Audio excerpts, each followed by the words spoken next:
मुझे दुख और तकलीफ इस बात की है कि मैं अगर हिसार में आऊं और आपसे ये कहूं कि मुझे हिसार के किसी म्युनिसिपल स्कूल में चपरासी बना दो, तो आप कहोगे राजीव भाई आपकी क्वालिफिकेशन क्या है, और मैं कहूं मेरी कोई क्वालिफिकेशन नहीं है, तो आप मुझे म्युनिसिपल स्कूल का चपरासी भी नहीं बनाओगे। और कल को मैं हरियाणा का चीफ मिनिस्टर बन के आ गया, तब क्या करोगे?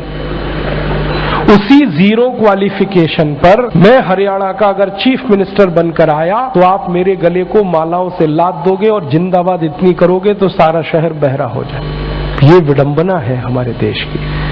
जिस व्यक्ति को मिनिमम क्वालिफिकेशन के आधार पर किसी स्कूल का चपरासी नहीं बनाया जा सकता, वो व्यक्ति मुख्यमंत्री हो सकता है, राज्यपाल हो सकता है, प्रधानमंत्री हो सकता है, राष्ट्रपति हो सकता है। विडंबना इस देश की पता है क्या है? जिस व्यक्ति ने जिंदगी में कभी खेत में हल नहीं जोता वो कृषि मंत्री। सालों साल इस देश में शिक्षा मंत्री ऐसे लोग रहे जो कभी स्कूल नहीं गए पढ़ने के लिए। मैं बस नाम नहीं ले रहा हूं, बाकी आपको सब पता है। इस देश में एक व्यक्ति ने जिंदगी में कभी चाय की दुकान नहीं चलाई, वो देश का वर्षों वर्षों वाणिज्य मंत्री रहा जिसने दुकान नहीं चलाई कभी।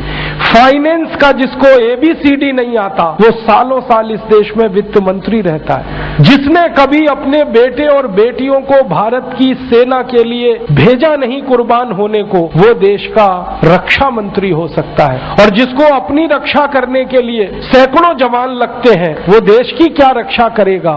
सोचो आप।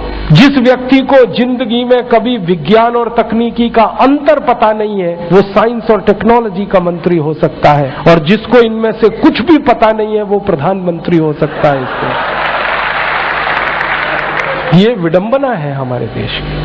अज्ञानी व्यक्ति ज्ञानियों पर शासन कर सकता है, और हमारे शास्त्रों में कहा गया है, वेदों में कहा गया है कि अज्ञानी व्यक्ति जब ज्ञानियों पर शासन करे तो समझ लेना देश और समाज का बंटाधार ही होना है। हमारे देश में यही हो रहा है। हर अज्ञानी ऐरा गहरा नत्थू खैरा जो किसी नेता की चप्पलें उठाता था, जो किसी के जूतों में पॉलिश करता था, जिसने कभी किसी नेता के घर में रोटियां बना के खिलाई, वो राष्ट्रपति पद तक लोग पहुंचे हैं। ऐसी स्थिति हमारे देश में। उनकी क्वालिफिकेशन ही एक है कि कभी किसी बड़े नेता के रसोई में रोटियां बना के खिलाई तो राष्ट्रपति हो जाओ भैया। ऐसी बंदर बांट मची है इस देश में। और ये उस देश में जिसकी आजादी के लिए 7,32,000 लोग कुर्बान हुए, उस देश में। मुझे बहुत दुख होता है, तकलीफ होती है। अभी एक सच्ची घटना मेरे साथ घटित हुई। मैं एक दिन कानपुर गया था, तो कानपुर के रेलवे स्टेशन पे उतरा। उतरने के बाद शहर में बाहर आने के लिए नीचे पुल पर से उतर के आया तो एक छोटी सी चाय की दुकान थी। उस पर एक बेटी और एक माँ और एक छोटा सा बेटा आपस में बात कर रहे थे। वो क्या बात कर रहे थे? वो कह रहे थे, माँ हम गरीब क्यों हैं? तो कान में मेरे शब्द पड़ गए। मैंने कहा ये इस तरह का प्रश्न कोई अपनी माँ से पूछे तो मुझे लगा ये कोई साधारण लोग नहीं है, कुछ तो इनमें असाधारणपन है। चल के पूछा जाए कौन लोग हैं, परिचय लिया जाए। तो मैं गया उस दुकान पे, मैंने पूछा आप लोग कौन है? तो उन्होंने कहा कि हम तात्या टोपे के परिवार के लोग।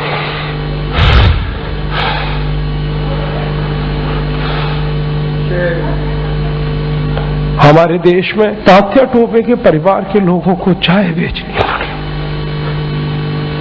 और गद्दारों को सिंहासन मिले।